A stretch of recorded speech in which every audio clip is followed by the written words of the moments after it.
Hey everyone, really quick, I just want to extend a big thank you to everybody who took me up on the buy one, give one offer for my upcoming book, More Than Money. You guys were incredibly generous. Thank you very, very much. A number of you asked if pre-ordering the Kindle version counted towards the offer, and it absolutely does. Sorry I didn't mention that. But just know that your second copy, the gifted copy that I'll be sending you, will be the hard copy of the book. But yes, pre-ordering the Kindle version absolutely works. Again, my buy one, give one offer will run through the end of December. In short, if you pre-order a copy of More Than Money, I will personally match your purchase and buy you a second copy that you can gift to someone in your life who you think will benefit from it. And as a reminder, no money is being made here by me or any of the authors. All net proceeds from the book are being donated back to nonprofit organizations dedicated to improving financial literacy, diversity within the planning profession, and access to pro bono financial advice. So if you want to support this project and take advantage of my offer, just go to morethanmoneybook.com, pre-order your copy, Kindle or physical, and send a screenshot of your purchase to book@youstaywealthy.com. And then next month, in January, my team will reach out to grab your mailing address so we can send you the gifted copy in March when the book is officially published. So again, go to morethanmoneybook.com or just go to Amazon and search for More Than Money, pre-order your copy, Kindle or physical, and then send a screenshot of your purchase to book@youstaywealthy.com. And if all of this is new to you and you missed the initial book announcement, just go back and listen to the beginning of last week's episode, which was part one of our series on financial advisors. Okay, on to today's show.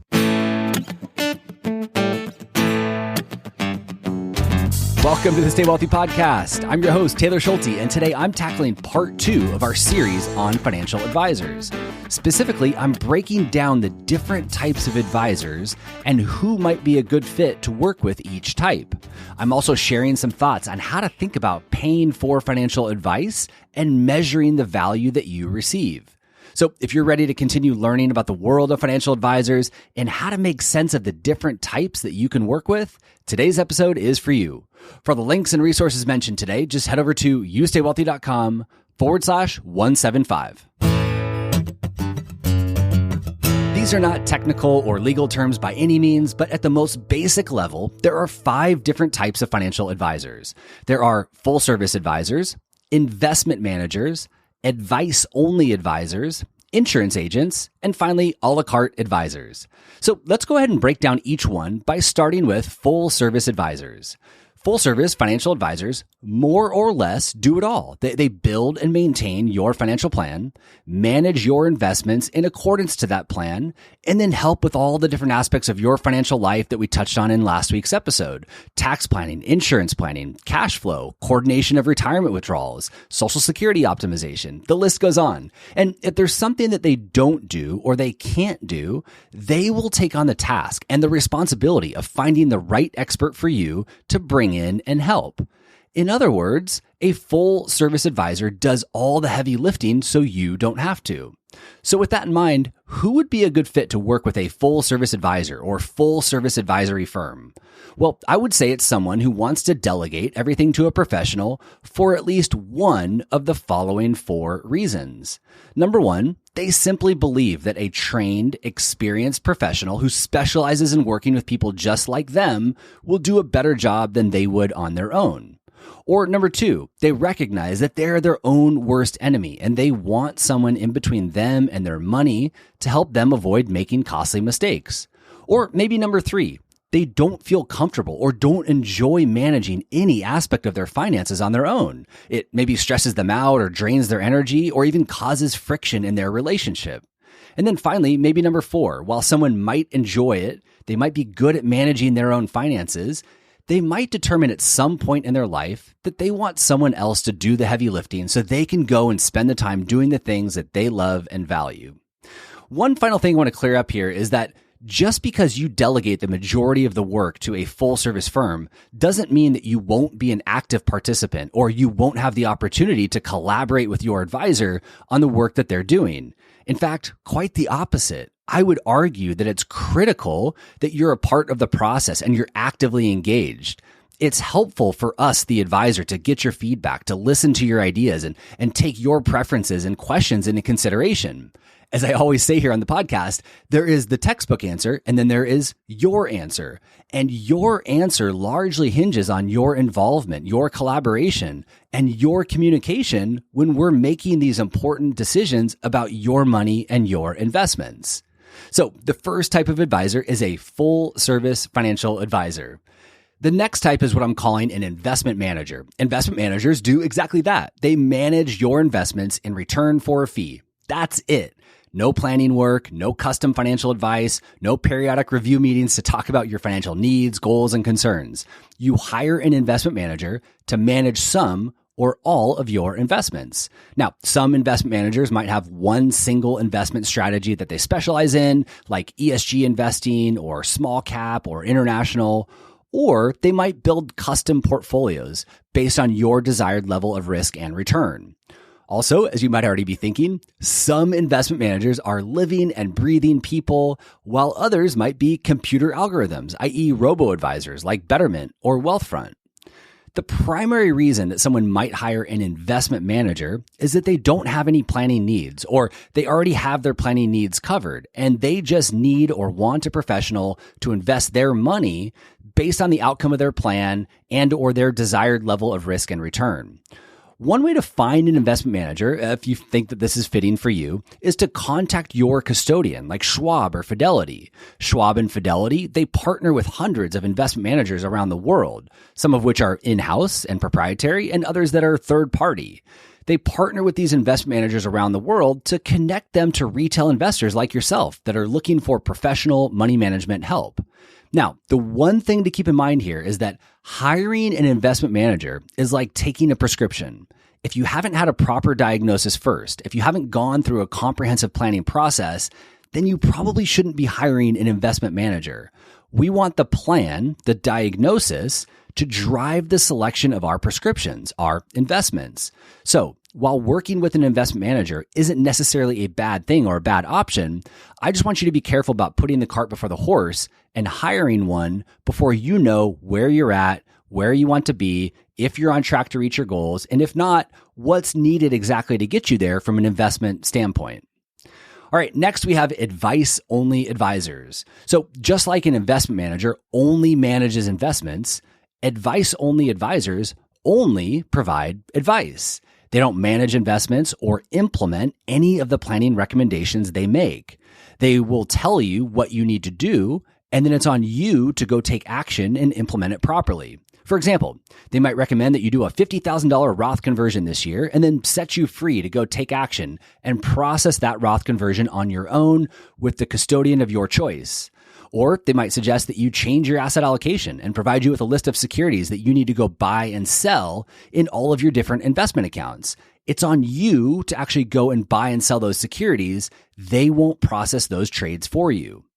Working with an advice-only advisor might be like hiring a fitness expert to create a custom workout plan for you, but not actually join you at the gym to hold you accountable and help you implement the workout plan correctly week after week like a traditional personal trainer would. Or it might be like hiring a landscaping consultant to tell me what lawnmower to buy, how and when to mow my lawn, and how to care for other areas of my yard properly. They won't actually take care of my yard for me, but they'll tell me what I need to do to care for it properly on my own. Now, in some cases, working with an advice-only advisor can be transactional, where you pay a one-time fee to meet with them once or maybe twice, get answers to your questions, receive recommendations, and then go your separate ways and implement everything on your own. In other words, they aren't going to proactively reach out to you to see if you implemented everything correctly, or reach out to you to schedule additional meetings to review your progress or loop you in on potential opportunities that could benefit your specific situation. So in some cases, it's a short-term or one-time engagement in exchange for a one-time fee. In other cases, there are advice-only advisors who have an ongoing service model where you do pay an ongoing fee for them to take you through their planning process, render advice, answer your questions throughout the year, and regularly update your plan as your life changes and evolves. Going back to my landscaping analogy, I don't know if it's a good one or not, but going back to it, it might be like an annual service contract where I pay an ongoing fee and commit to meeting with that landscaping consultant every quarter to have them evaluate my yard, tell me what else I should be doing, maybe what adjustments to make based on the time of the year, and then answer my questions as they come up. Again, they aren't doing the work for me, but they're providing me with ongoing guidance and advice. If you haven't figured it out yet, the primary reason that someone might choose to work with an advice-only advisor is that they don't need accountability or they don't need help with implementation. They just need someone to tell them what to do and maybe when to do it. They just need a professional who knows their situation to answer their questions and provide recommendations. They don't need them to actually push the buttons and implement the recommendations for them or do any of the heavy lifting. So for that reason, many people working with advice-only advisors are knowledgeable, do-it-yourself investors who are very confident implementing recommendations on their own. Maybe even more importantly, they enjoy managing their own finances and they enjoy implementing the planning work, and that's how they want to spend their valuable time. One thing to note here for married couples is that while one spouse might be comfortable with this type of advisor relationship, there are cases where the other spouse doesn't have any knowledge about finances and would not feel comfortable implementing recommendations on their own. In that case, if the knowledgeable do-it-yourself investor spouse were to, God forbid, get hit by a bus tomorrow, the other spouse would be left in the dark and left with an advisor relationship that maybe isn't fitting for them. Of course, they can go and find a new, more fitting advisor at that time if that were to happen, but that's not a situation that everyone wants to be in after losing a spouse. And for that reason, it's sometimes common to see couples, especially later on in life in retirement, to hire full service firms just to ensure that the entire family will be taken care of if something like that were to happen. Next up, we have insurance agents. The world of insurance is complex and confusing and in some cases ripe with conflicts of interest. But I think it's worth calling out here because they do serve an important role in the financial advice industry. Just like someone might only want to hire an investment manager to manage their investments, others might only need or want to buy an insurance product. They might not need or want tax planning or retirement planning or investment management or custom ongoing financial advice. They might just need or want an insurance expert, an insurance advisor, to help them sort through the different insurance options, shop the market, and secure the best policy for them, and then go their separate ways. It could be long-term care insurance, or life insurance, or disability insurance, or some other unique form of insurance. If you just have an insurance need and want to work with a living and breathing person to help you solve that need, then an insurance agent or insurance advisor might be the professional to consider. The challenge is that so many insurance experts and agents also hold themselves out as full-service financial advisors. So while they might lead with selling you an insurance product, in many cases, they will subsequently start inquiring about your investments that you have that they might be able to manage or about retirement planning needs and offer to help you with other aspects of your financial life. Now, this isn't necessarily a bad thing that they want or can potentially help with other areas of financial planning. But if a financial advisor works at an insurance company, has their insurance license, and leads with insurance products and solutions, all signs kind of point towards them being an insurance expert. I mean, if I hired a landscaping expert to help me care for my backyard, and after a few months of working together, he or she mentions that they can also replace my roof or install surround sound in my house, I would probably be scratching my head a little bit too. Again, it's not a bad thing that someone wants to help with other areas of your financial life, but if they are truly dedicated to being a full-service, comprehensive financial advisor, their firm and their process wouldn't be centered around insurance products. In fact, some of the best full-service advisory firms in this country are not licensed to sell insurance at all. If they identify an insurance need through their planning process, yes, it's their job to shop the market to find the best policy at the best price and help you secure it, but they don't need to be licensed in order to do that. So the primary reason that someone might hire a dedicated insurance expert or insurance advisor is because they know they have an insurance need and they just want help solving that specific need. And just like investment managers, an insurance expert could be a living and breathing person, or it could be an online service, a robo-advisor of sorts for insurance products. Okay, the last type of financial advisor is what I'm referring to as a la carte advisors. In short, a la carte advisors typically work with anyone and everyone and have the capability to provide just about any service or sell you any product that you want.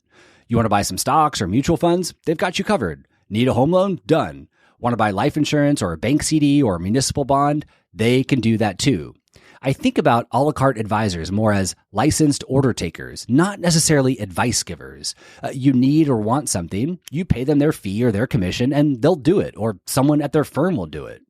To me, the primary reason that someone would work with an a la carte advisor, and I mean this in the nicest way, I promise, the primary reason is that they simply don't know any better, and they've had the wrong expectations about what a financial advisor actually does, or what a proper advisor relationship looks and feels like. In fact, I'll be the first to admit that without really knowing it, I was an a la carte advisor when I first started my career. I didn't know any better. I also didn't have any expectations given that it was my first job out of school and I was just excited to have a job. But that job was really just to do anything clients or potential clients wanted me to do. If I met a business owner for coffee who had lending needs, well, I would pull out our brochure on business lending and I would play business loan expert for the morning. If a client wanted stock tips, I would give them a copy of our buy list and our supporting material explaining how somehow we know the future and have a crystal ball. If a client wanted me to sell every security in their account because they were confident that a crash was around the corner, I would take their order and I would execute those trades. It didn't matter if the person was in their 20s or in their 80s, if they were employed or retired, if they had a financial plan or never, ever wanted a financial plan. I would do whatever they wanted or needed me to do as long as it meant that I kept them happy and, more importantly, that I kept my job.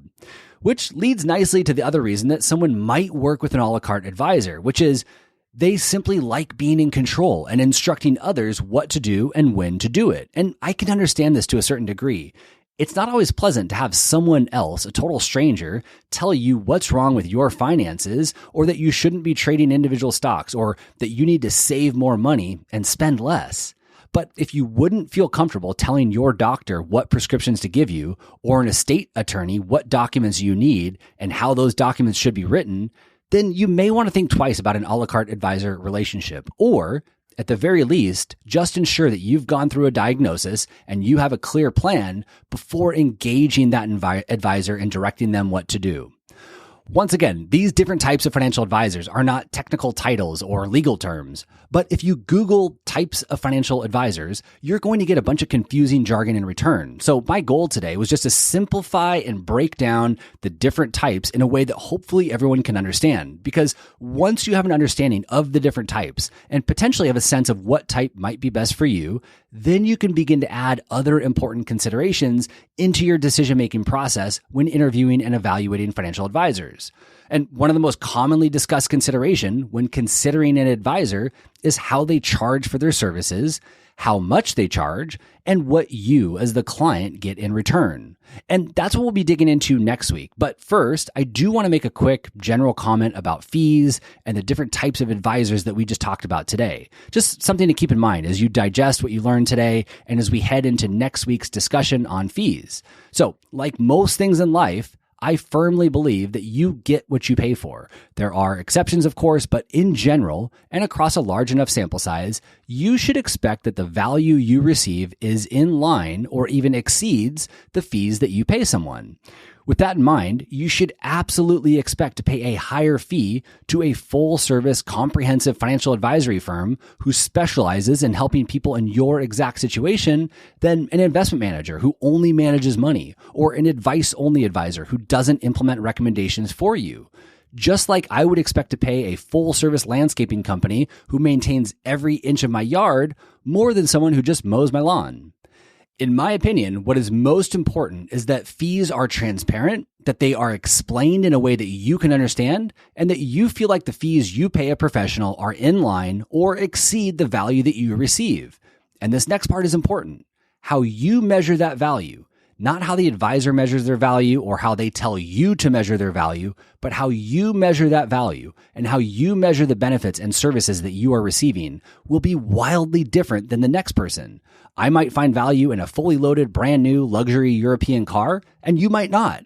How we value products or services and how we align that value with the money we spend is often very personal and varies widely from person to person.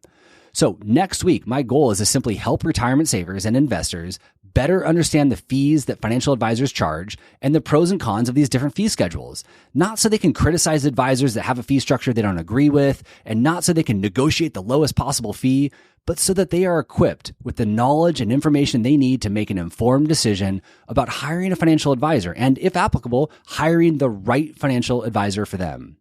Once again, to grab the links and resources from today's episode, just head over to youstaywealthy.com/175.